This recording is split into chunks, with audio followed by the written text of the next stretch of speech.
everyone. Welcome to this week's Fireside Creators. I am your host, Reverend Dr. Sherry Pallas.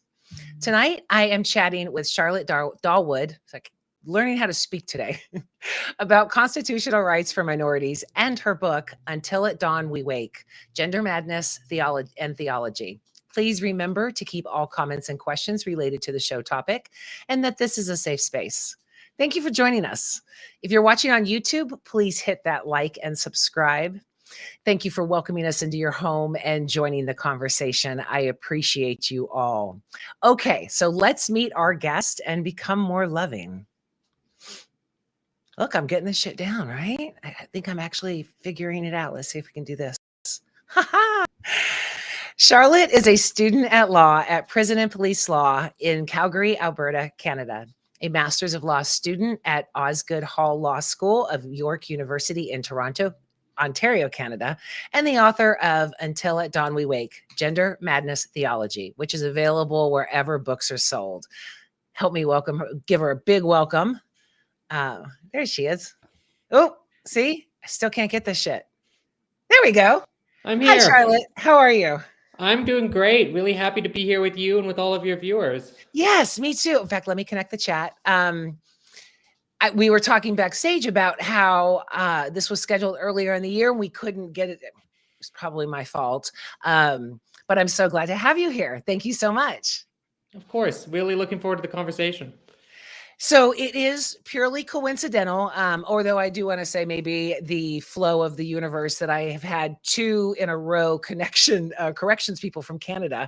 I don't know what that's supposed to tell me or my listeners, maybe in preparation to move north. I'm going south, but for those who need to might go north, we'll figure out why this is there. But I think that based on what I learned last week with Ron, your correction system seems to be far more humane than ours. How did you get involved in all of that?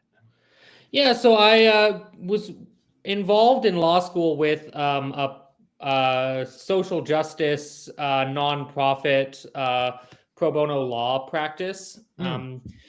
Where basically law students would work with people who were facing legal difficulties in order to, help advise and assist them with navigating the legal system. And that really exposed me to criminal law and its application in Canada and what impacts it has on people's lives. And as a result of that, I became quite disenchanted with the whole prison system and the idea of retributive justice that really underlies it. And so it just so happened that through some writing connections of mine, I ended up meeting a justice practice, prison and police law, here in Calgary, which assists people who've been mistreated by the prison or the policing systems.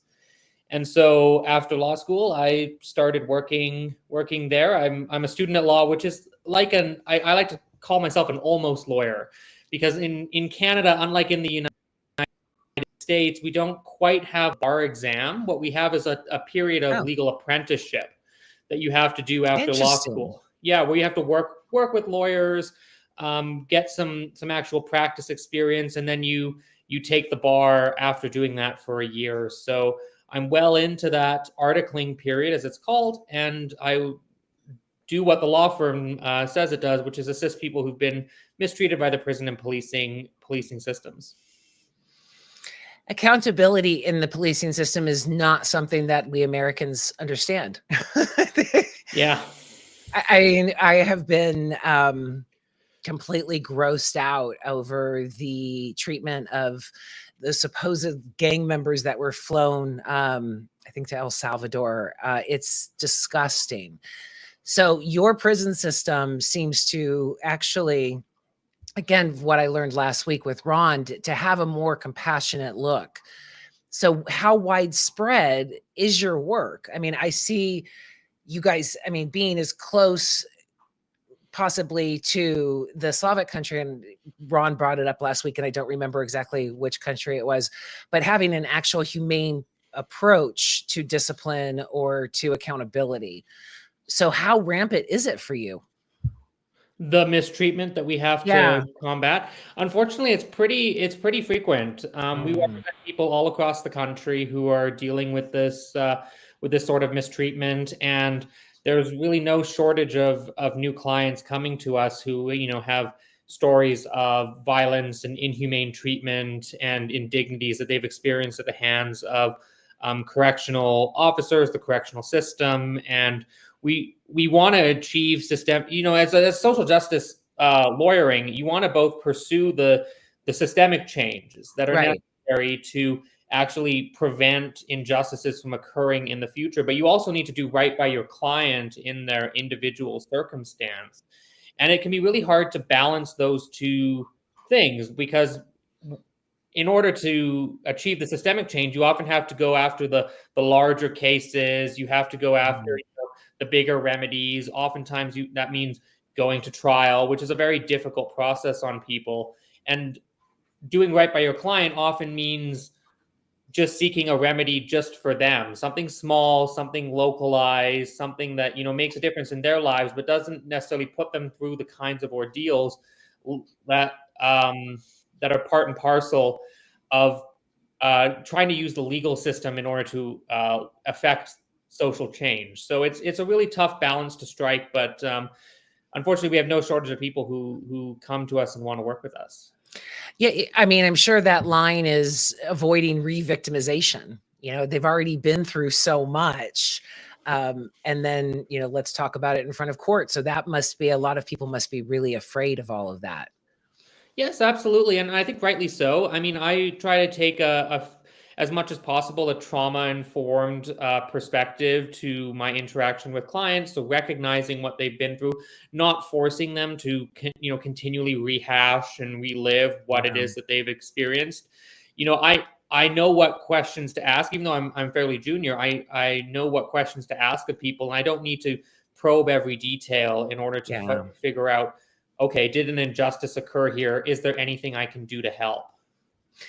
As a United States citizen, it's so counterintuitive, because Canadians are supposed to be so nice and respectful, that there would even be this and this need for this. And again, I mean, I'm sure that we have, actually, I know we have prison advocates. One of the first shows I did, I had one on, but I'm sure it gets pushed to the side and has probably been defunded now. So just to have that humanity and keeping focus on their humanity is what's needed worldwide, wouldn't you say? Oh, absolutely. I think it can be easy to get lost in the size of the kind of social problems that we're facing, and you really need to humanize them by focusing on the individual people who are being affected and making a difference in their lives. I'm a prison abolitionist. I don't believe in prisons, but nonetheless, we need to work within a system that is not going away anytime soon, and we need to do right by the people who are trying to just live their lives and try to achieve some kind of version of the good life for them. And very often what that means is trying to achieve a better outcome within the existing system that makes a real difference in the lives of the people you're helping. And you want to have that human perspective, right, on how do I help these people? Right. How do I make a difference to them? And how do I let them define their own terms of what success looks like? How do I let them choose what will be a victory? Because it's not, at the end of the day, it's not about what I want for my clients, but what my client wants. And how do I help them to achieve that and guide them towards that in a way that doesn't hurt them in the process? Right. Rehabilitation is key, right? Oh, absolutely. Absolutely. And, different people embrace that goal in different ways. And the system is set up in a way that it makes it really hard for some people to break out of, the kinds of cycles that result in people being criminalized. Yeah. Because the system is really, the carceral system is really set up to favor certain kinds of people, and really operates at the expense of particularly minority populations, and that's a real injustice that needs to be remedied. So you piqued my interest with a prison abolitionist. I've had death row abolitionists on here, but what being a prison abolitionist, how does that work for you? Yeah, I mean, what it looks like is trying to what we call decarcerate. We want to get people out of prison. And in the book that I just wrote, Until at Dawn We Wake, I use the example of somebody who is by all accounts a very dangerous offender. You know, they've Mhm. committed some really heinous crimes, and what has happened to them in Canada. This is a Canadian person in my home province of Alberta. What has happened to them is that they've been basically locked away, and they probably will be locked away for the rest of their lives. And what does that do? Well, what it does is isolates this person, and just as it does to other incarcerated people, it isolates them from the communities of support that are necessary in order to achieve accountability and rehabilitation. So, what we want is to help people. I think that the goal of prison abolition is to foster communities of care and respect and accountability, where what we're looking for is not just to have these retributive actions where we just enact vengeance on people, but where we actually look to say, well, what is it about society that resulted in this person doing something so awful, and how can we change society to make it more humane, more hospitable, and in order to actually prevent these crimes from occurring. And it's not locking people away for years and years and years. That doesn't actually do anything to help them. So I'm confused. If someone is a detriment to society, why would we allow them back into society? Like, I mean, if someone's like going around like the worst, killing people, that type of thing. So are you saying that it would be more of a societal outreach? Motorcycle Yeah, going what by. I'm suggesting is that if the goal is rehabilitation, the prison system is not at all set up to actually Agreed. achieve that. And so what we need to do is we need to start radically rethinking the kinds of structures that we have in place in order to, build the more humane ones that are going to be able to help achieve these goals of rehabilitation. That it's questionable whether the prison system has ever had that goal. Yeah. And so that looks, it's tough, right? Because we're stuck in a place where right now, crimes occur, and what the response is this incarceration. Right. And so we need to imagine new possibilities, and that looks to the future. And this is why I think, for me, prison abolition is primarily preventative. It's saying, how do we build structures of care so that we're not continuing to build systems that just oppress and isolate and destroy. And so it looks to the future, into a different future where we aren't primarily doing that. And it asks, how can we reimagine society so that we can actually help people, we can give them the communities of support so that they don't end up committing crimes in the first place. It also recognizes that a lot of the time people who are criminalized not for doing these heinous acts. We have these edge cases, as we would say, where we have the mass murderer or something, and Right. so what do we do with this individual? But by and large, the prison system is out there punishing people for things like having a mental illness, things Right. like being homeless, things like being Black, and these are things that the system is set up to basically isolate and hurt these people, and that doesn't make it a very humane system Right. at all by design. So part of the impulse to decarcerate is to say, how do we take people out of the prison system when what they need is help, when what they need is support, or when what they need is a society that isn't so blatantly discriminatory? Throwing them away like trash instead of dealing with them like they're humans. Exactly. I actually had an instance that happened today that is interesting that this is getting brought up, because I was like, this is just crap. There's a local homeless man here. Everybody knows him. He's been around forever. He is completely harmless. He just can't get his shit together. He was arrested for shoplifting from Goodwill. and I don't know if you know what Goodwill is, but Goodwill is supposedly a store that helps the homeless people, that helps those, all people in need. And after he missed his court date, now he's worn out for his arrest, so it's perpetuating the cycle. And so I was advising him, go turn yourself in, go handle all of this. He is terrified, rightfully so. Luckily, he's a citizen, so he doesn't have an issue with ICE on top of this right now. But just to have an organization that is supposedly supposed to be there for the people, I will never donate to Goodwill again. I will never. I mean, just to, I mean, granted, he shouldn't have shoplifted. I get that. But he should have been able to walk in as a homeless person and say, hey, I need some clothes, and be given those types of things. But instead, he is now further criminalized. He is further, his record is even worse. So it's going to be even harder for him to become housed. And this perpetuation of the criminality of these people just for them trying to survive is disgusting, especially an organization like Goodwill. It might actually ignite a complaint letter on my part within the next day or so, because I'm just beside myself that they would do this to him, as opposed to being of goodwill and really, not looking at him as a criminal, but someone in need. And I think that is a huge problem within the American system as a whole.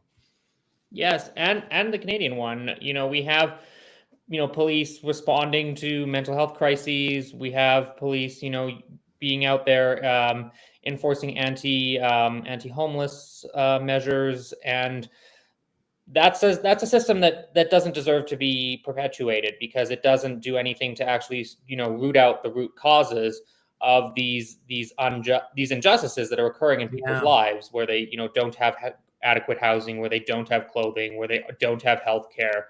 Right? We need to be investing in structures of care in order to, build a better world so that people are treated much more humanely. It reminds me of that meme that says, if a bunch of bodies were flowing downstream, you wouldn't ask why. You would go to the start and say, why are these bodies floating downstream? As opposed to demonizing them and saying, look at, this. We tend to do that, though. I don't know. During these times, I'm really off kilter. I'm trying to understand the propensity of people to create complete chaos, but the need to be there for people and to stop dehumanizing them. And the root of all evil is dehumanization. And like last week, I refused to call people criminals, because I think that is something that we get in our head and it demeans their humanity. There are people who have created crimes or have done crimes. They are not necessarily criminals. And that in and of itself, just changing your vocabulary to designate someone as a criminal as opposed to someone who just really screwed up, enables the dehumanization.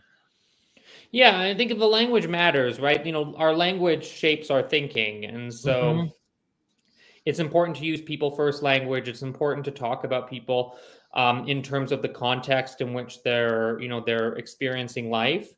And so often that means, talking about, people who experience incarceration as opposed to, inmates or prisoners. Exactly. And you want to focus on their personhood, because so often I think what happens, especially in the prison context, is that we think that anything goes for quote unquote criminals, because Right. They've done something bad, so that means that they can have all sorts of violence and indignities Right. perpetrated against them. But they're people too, and part Exactly. of my work right now is actually just thinking through and pressing the the human rights aspects of prison law. And so trying to say, well, look at, yes, these people might be, rightly convicted of whatever, crime they committed, but that doesn't mean that they don't have any human rights when they're in prison. That doesn't mean that anything can happen to them, that guards can attack them, or that, other people, in the prison can attack them, for who they are or what they've done. I think that's a grave injustice, and I think it's an injustice that does nothing to actually, remedy the root causes of crime. It does nothing to bring justice to the victims of crime. No, it just further dehumanizes them and never pulls them out of the trap that they were in from the beginning. Exactly.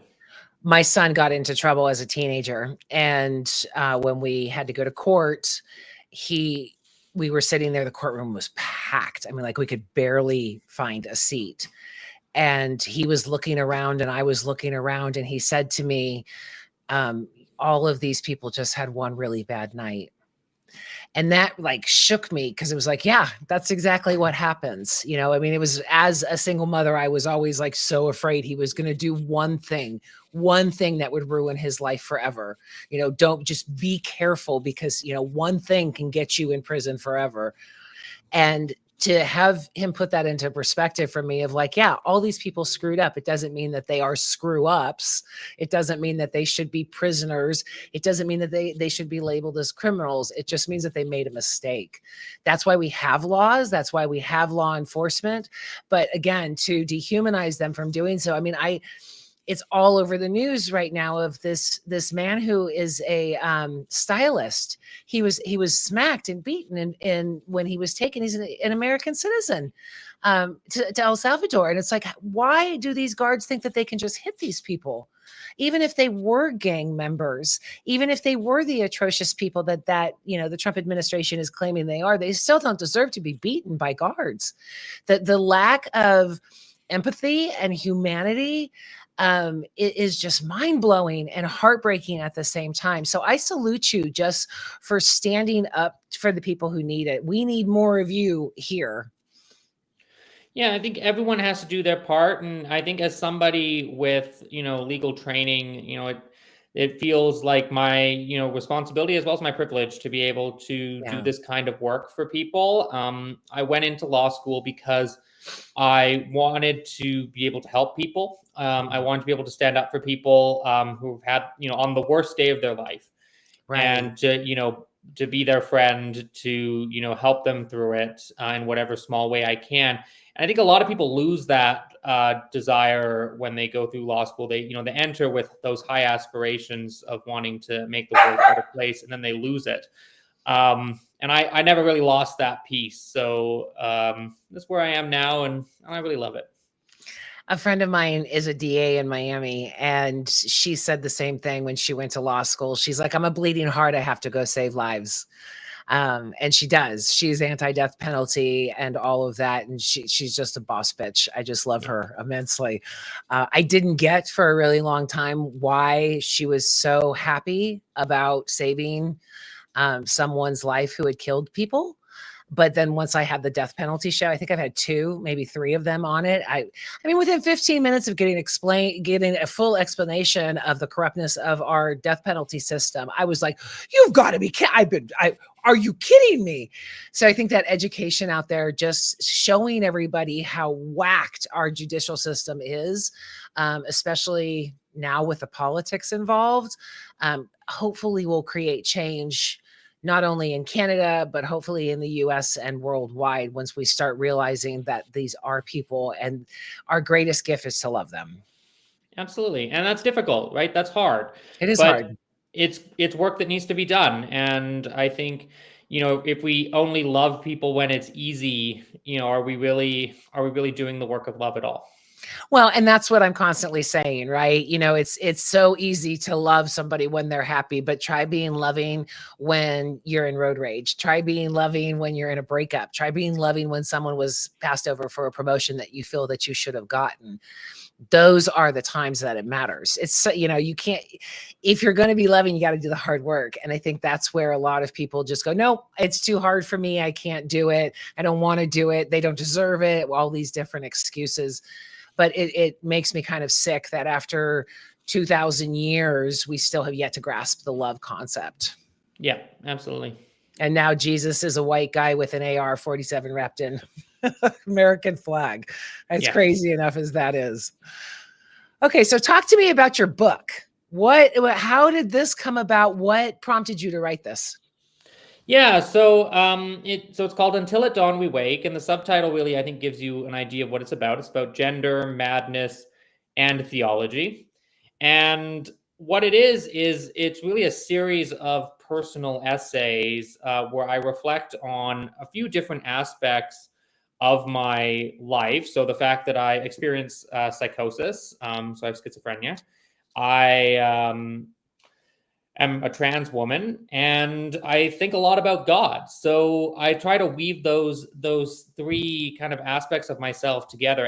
And the book started really with the encouragement, frankly, of my psychologist and people who'd been supporting me through my mental health journey. Um, as it started as just as an attempt to make sense of my life and and my experience of God and religion, but to make sense of them in a way that I think makes that story, my story, matter to other people. And so, in some ways, it's what we would call like a systematic theology. So it moves through, it tries to give a kind of coherent, organized sense of wholeness to Christian theology, to Christian thinking about God, and it has an arc to it that is not the arc of my life, but is a very kind of classic Christian narrative of history, where you move from creation through the fall towards redemption, and it uses that basic structure to try to map different aspects of my life and my thinking out, and to give them a sense of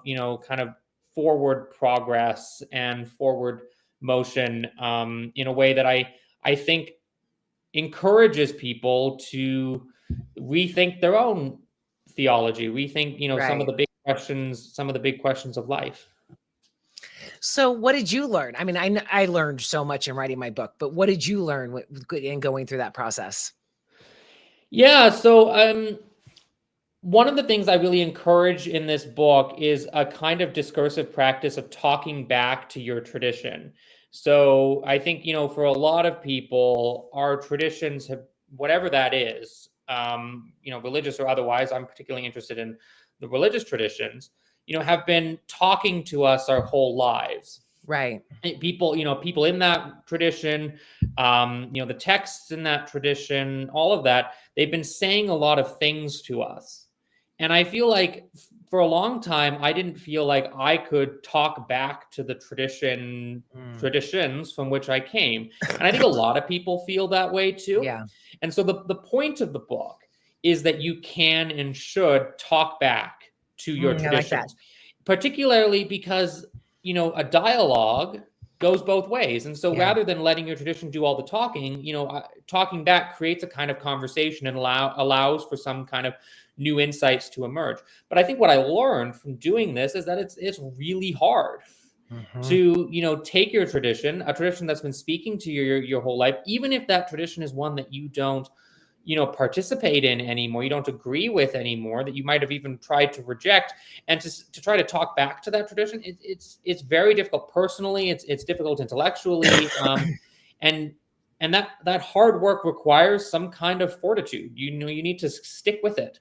And writing a book is hard, but trying to think through your relationship with your tradition, whether it's in book form or not, is going to be a difficult process. So I don't think I was fully prepared for all the ways in which, rethinking my relationship in this case to particularly evangelical Christianity was going to impact my, kind of personal sense of self and my, sense of being in relationship with God and with others. And so that was a real learning process for me.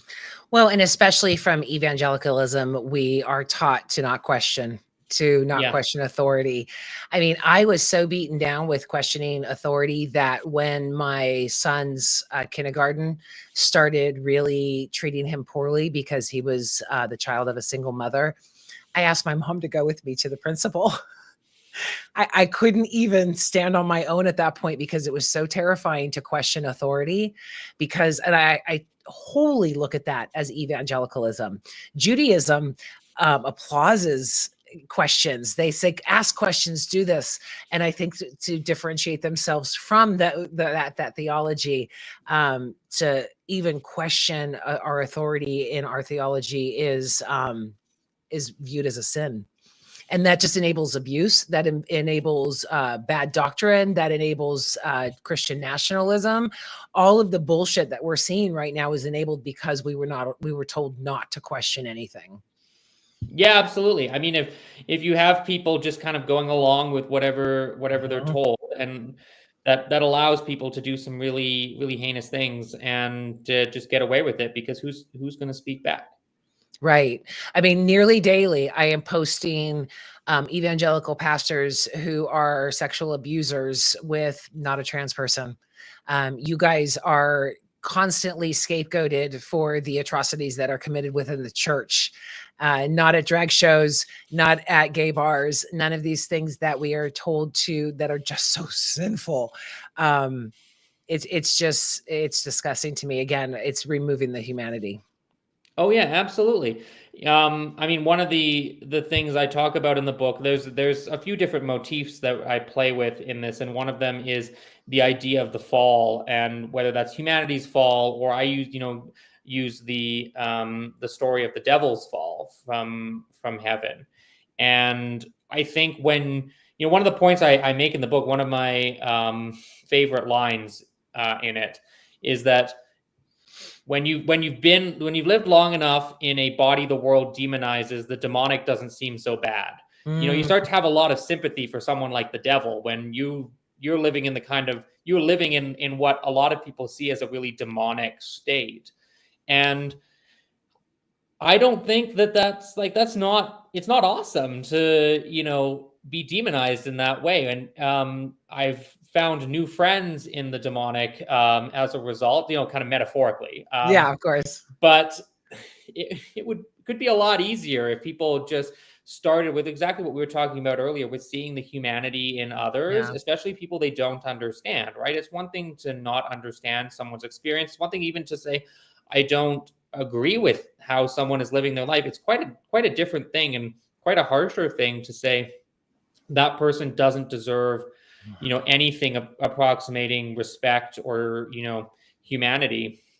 And I think far too easily people slip into that kind of demonization. And so one of the things the book tries to do, and much as I try to do in some of my other writing work, is to really humanize people like the trans community, to really humanize people like the seriously mentally ill, and to say, we're people as well. Our experiences might not make sense to you, and that's okay.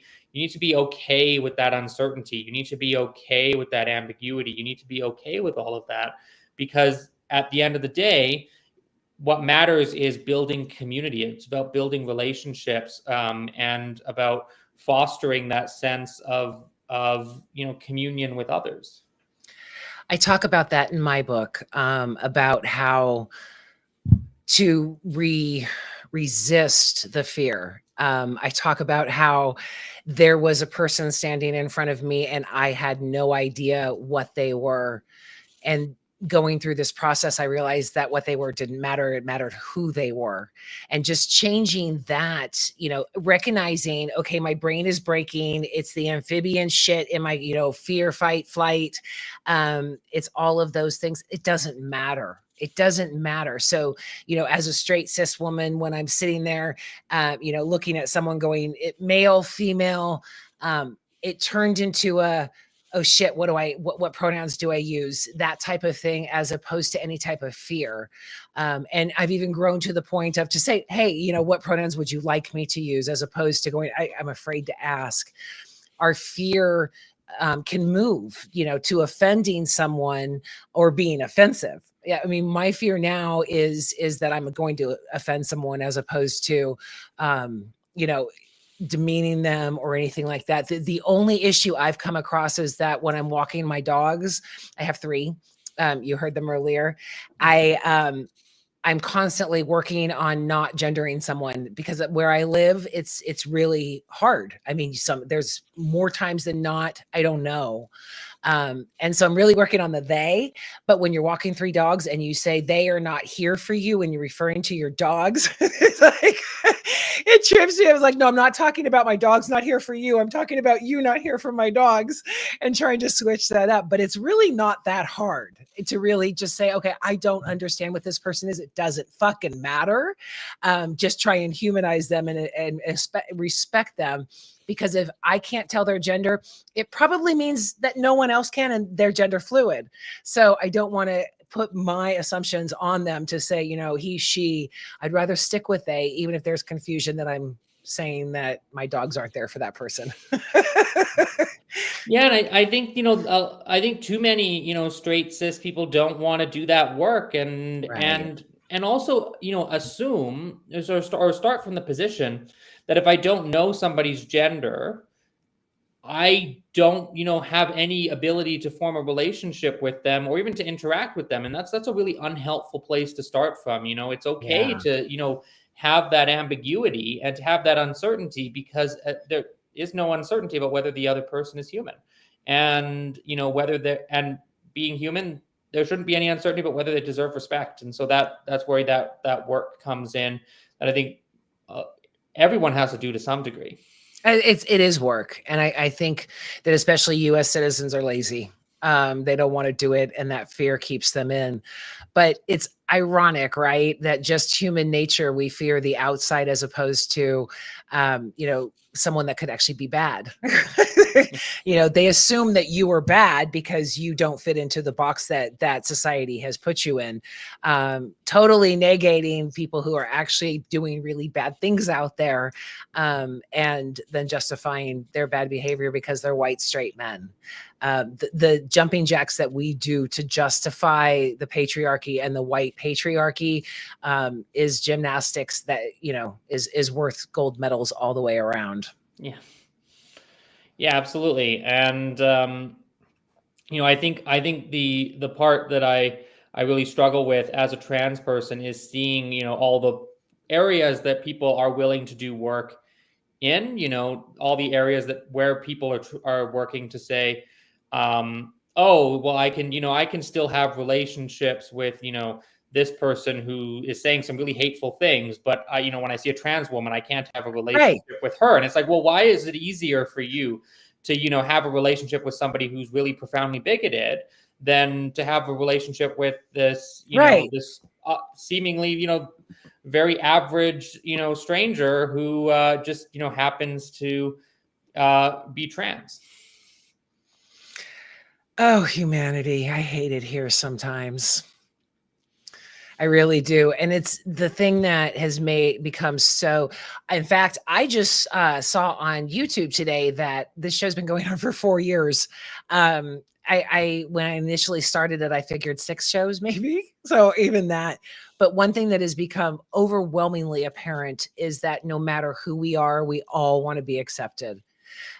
Even the white cis man and their insecurities come through so much right now. It's so evident how insecure and how much they want to be accepted while demonizing everybody else. But we all want to be accepted, and we all want that, but yet we don't afford that to so many other people. We don't afford that grace to say, I want to be accepted, so why can't I accept someone else? I started a Moment of Love campaign a couple years ago where I wanted the world to stop and just send love for a minute. And the whole point was that you really can't feel love if you're looking for it. You actually have to give it in order to feel truly loved. And I think that's one thing that we're missing. We say, well, this scares me because I don't understand it. Although with trans people, I really think that it's because that they're all attracted to you guys. I mean, I went to a drag show with my boyfriend once, and he's like, oh, we got to go. I am getting aroused. And he was so upset by it. So I base a lot of the bigotry on that solely from him. And I'll admit that, but I know that it's like, oh my God, I'm so afraid I'm going to be attracted to them. And it's more fear. But to give that grace is something that, because we all are all looking for it. I mean, people could look at me and say, oh my God, you're a white cis blonde, but you know what? I was always looking for love from the moment I was born until the moment I will die. We were all looking for it. And to withhold that, I think, is the greatest sin of all. Yeah, absolutely. I mean, I think that what what you give, you get back, right? Yeah. And it's really, one of the things I talk about in my book is this idea of loving a tradition that has hurt you and having finding some Right. kind of positive relationship with it. And I mean something very practical with it, that you are who you are because of where you came from, because of all the people that have shaped your life for good, for better and for worse. And at the end of the day, I think the best posture to take in relation to that tradition, in relation to that background, maybe even especially when it's hurt you, is some sense of gratitude for what you've become, and all the ways in which that your past has contributed to that, even while you're critiquing and fighting back against all the hurt. And I say that not lightly. I think that but I think that a posture of gratitude and love is so much better than one of hate and violence, and Mm-hmm. wanting to say, oh, I just want to destroy everything and I just want to tear it all down.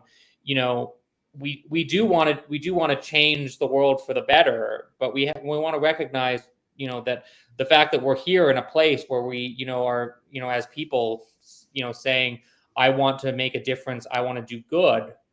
That how you got there matters. How you Mm-hmm. got there, it all contributes to who you've become. It's all part of the fabric of your being. And I think it's important to be grateful for yourself and the journey that you've been on, and to really honor that as much as possible, even while you push for change. I think a lack of love is why people run. My dad was married 6 times. My mom was engaged at least that many times. And when I didn't even realize until the editing process of my book that my dad used to say, when the going gets tough, the tough gets going. And what that meant was you bail. Yeah. And only in the editing process was that what people were like, no, Sherry, that's not what it means. Like, what? So I think you wouldn't do that to your child. If you're a loving, sane parent, if they screw up, you wouldn't go, out, die, all of these things that are out there. So outside of our home, why it's so easy to do that. When my grandson was withheld a prayer because he was born in sin. And that's what got my passion, my love for him. Not my necessary love for the church, but it was for him to say, for me to say to him, you won't go through what I went through. You will not have the shame put on you because of this distorted dogma. You will not be put into this abusive situation because of that. So even in my rage, it was based on love. And when we lose that, when we start to say, okay, I'm not going to work with you anymore, apathy is the opposite of love. It's not hate, it's apathy. So when you no longer care, then that's not love. Yeah, and recognizing that the care is work, like we've been discussing Right. this whole time. It takes effort, it's hard, and you need to keep at it. It's a practice. It's something that Right. you cultivate over time and that you hone and refine. And I think, sometimes when people talk about love, they, frame it in such a way that it's, love is seen as, something that just happens. And there are times when love just comes naturally and you just, Yeah. and that's great. But there are times when you have to work at it and you have to really put in an effort in order to make love happen. And I think that's really, the key there. I think what we need is more of the, the hard work of love in the world. Well, that brings me to one of my questions I've been asking every guest since the Wild Goose last year, because it was something that we spoke about a lot when we were there. What is your definition of love? Oh, I think for me, that's a good question, right? Um, I guess I would say love is one of those things that emerges from relationship. And so you notice it when you're in it. think it's very hard to give more than what we would call an ostensive definition. So what I mean by that is love is the kind of thing that you can point to in the world, but you kind of define it by way of examples. So I think of love as, what emerges from my relationship with my partner, what emerges from my relationship with my friends, what emerges from the kind of care that I show to my clients when I'm helping them through their hardest days. That's love. And I think in a sense, it doesn't matter what love is in the abstract, because love is something kind of on the ground, nitty gritty, that you actually have to do in order to experience, in order to give to the world. And so I would say love is one of those things that you know it when you see it.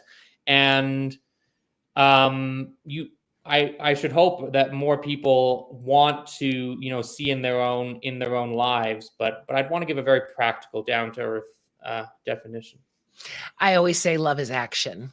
And my mentor goes, it's not only action. And I go, yes, it's action. But she elaborates on it further than that. But yeah, I mean, the whole thoughts and prayers thing drives me crazy.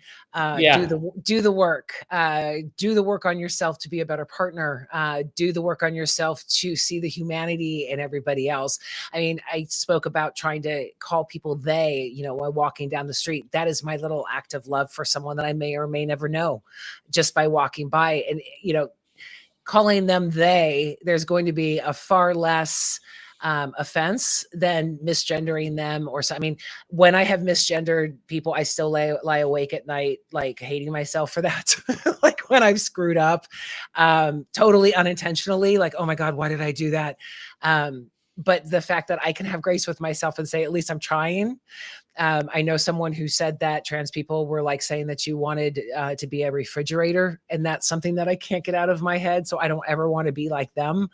But again, to see the humanity in everyone, from someone who has lived the perfect life crime-free to someone who has had a lot of crime in their life and done some really screwed up things intentionally or unintentionally, it doesn't remove their humanity.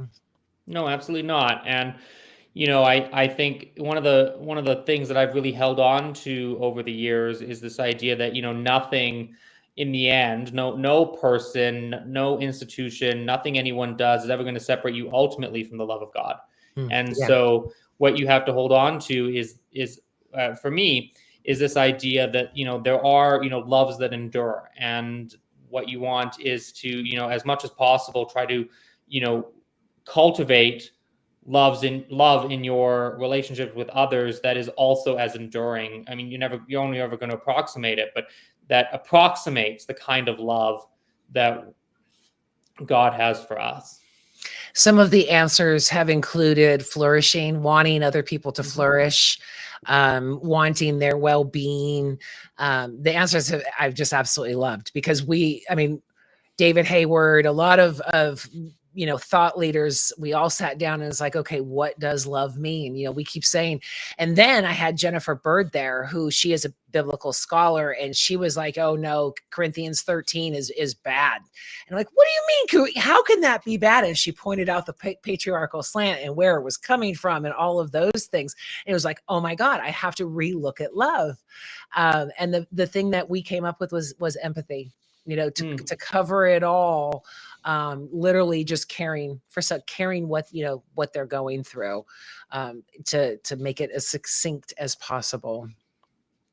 Yeah, I think that's great, right? And you want to care about what other people are going through, and then you want to help them out, walk with them, support them. And that's, I think that piece, if empathy is a kind of subjective feeling of like, I get what you're going through, it should translate into action. I want to ease your burden and support you in whatever it is, even if I don't understand, why you're carrying these things or how you got them on your back, but like, we're going to help you through it. I love that. So we are almost out of time. What do you want people to get out of your book? I want people to get out of the book that if they needed it, that they have permission to talk back to whatever tradition raised them, that it is Good a trouble. dialogue, and dialogues go both ways. So that means you also get a speaking voice. You get to, play your part. And I want to really encourage that and model it, so I can, provide some kind of example of how it is, that you can, in a healthy, constructive, forward-looking way, talk back to these things that may or may not have hurt you. Right. Give voice to it. I get so many messages from people that say, I can't speak up. Thank you for speaking up. So hopefully your book enables them to give them that power. The first time I spoke up, I cried the whole way home. It was right after my mom passed. And I actually wrote a piece saying that my mom bequeathed me her voice. My mom she thought it, she said it. Even on her deathbed, she was criticizing the people who came to get her to take her to the next life. She's like, you need to wear more makeup. That was my mom. And probably what silenced me was because she was so voracious with her opinions and thought that it's mattered so much. But the first time I spoke up and really just stood my ground, I cried the whole way home. It was scary, but it was like, holy crap, I can do it. People now will go, that was never you. It was. I was terrified of any person of power. I was always supposed to be meek. And when I broke out of that, oh God, another meme is, when I put my feet on the ground today, Satan said, oh my God, she's up. That's what happened when I got my voice. It was like, oh shit, I ain't ever shutting up now.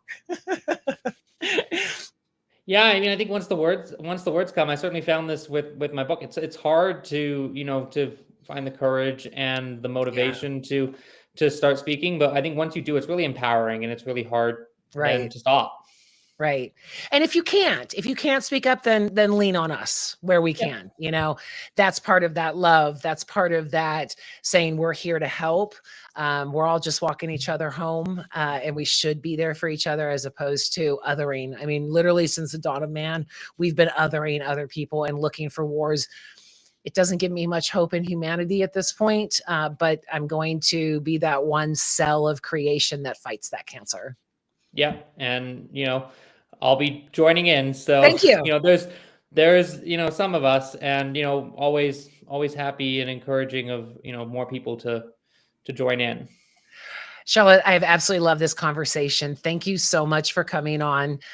Any final words, and where can people find you? Yeah, I guess my final word would just be this, start with understanding, start with empathy, start with concern and care, and I think you'll go a long way in this world. People can find me on my website, charlottedalwood.com, and they can find my book, Until at Dawn We Wake, wherever books are sold. That's fantastic. I'm glad you got good distribution on that. Yeah. Okay. Well, thank you again. It has been a truly pleasure. Everybody go buy her book, have an awakening, and get some gumption to start speaking up. I love that. Get in good trouble. Yes. Okay. I'm going to send you backstage and close the show. Thanks again. Thank you. I don't know what I'm doing. There we go. Another fantastic show. You guys, I can't even believe it's been 4 years. This is truly the highlight of my week. It's a lot. I will say that, but with the wonderful work of my producer, Patrick, has been wonderful. So I want to give him a big thank you for his continued support as the show's producer. Thank you so much for watching and joining the conversation. I appreciate you all. Do not forget to check out my book and the follow-up course. Let's create some real change through healing, community, and knowledge. If you like the show, share it and subscribe. Thanks again for watching. Have a wonderful week. Oh, next week we're talking about Lent and all the things we should be giving up as opposed to chocolate or sweets or even alcohol. Let's give up fascism. Let's give up division. Let's do all that. So we're going to have a wonderful show on April Fools about Lent. Little twist of my sixth sense of humor there, but it's going to be good. Thank you for watching. Have a wonderful week. And as always, walk in love. Mwah. Bye.